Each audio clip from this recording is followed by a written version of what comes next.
इसी बीच आगे बढ़ रहे बात कर रहे कल होने वाले विधानसभा चुनाव की, जहां पर एक ही चरण में महाराष्ट्र में 288 विधानसभा सीटों पर कल सुबह 7 बजे से मतदान का सिलसिला शुरू हो जाएगा। साथ ही साथ झारखंड की बची हुई 38 सीटों पर दूसरे चरण के मतदान के चरण की भी सबको इंतजार है।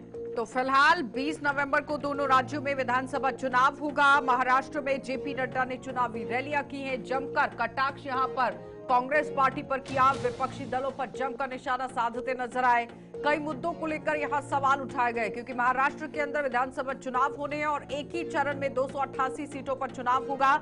लेकिन फिलहाल बताते चले कि झारखंड की 81 सीटों पर चुनाव 2 चरणों में हुआ है, जिसमें आपने देखा पहले यहां पर 43 सीटों पर चुनाव हुआ पहले चरण में, और दूसरे चरण में अब यहां 38 सीटों पर चुनाव होगा। तो जाहिर तौर पर कई मुद्दों को लेकर घेरने की कोशिश हो रही है विपक्षी पार्टियों की तरफ से सरकार को और सरकार की तरफ से विपक्षी पार्टियों को।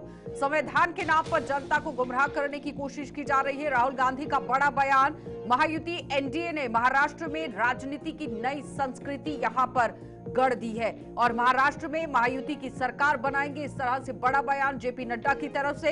राहुल पर जेपी नड्डा का पलटवार देखा गया, क्योंकि जिस तरह से रांची के अंदर कल उन्होंने पोस्टर वार को लेकर पहले बात होती थी, लेकिन कल वो तिजोरी लेकर आ गए और उसमें से 2 पोस्टर बाहर निकालकर उन्होंने बड़ी बातें यहां पर कह दी। गठबंधन के साथी भी आपके साथ नहीं है, इस तरह से जेपी नड्डा की तरफ से बड़ा बयान जारी किया गया।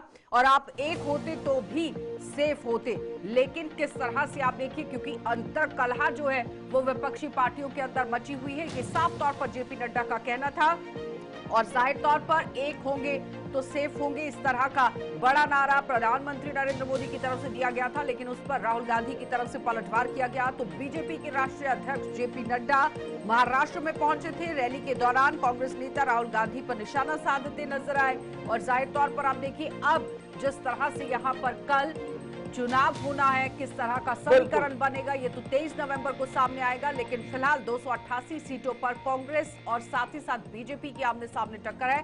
कहने का मतलब यह है कि महायुति और महाविकास अघाड़ी के बीच में कांटे की टक्कर।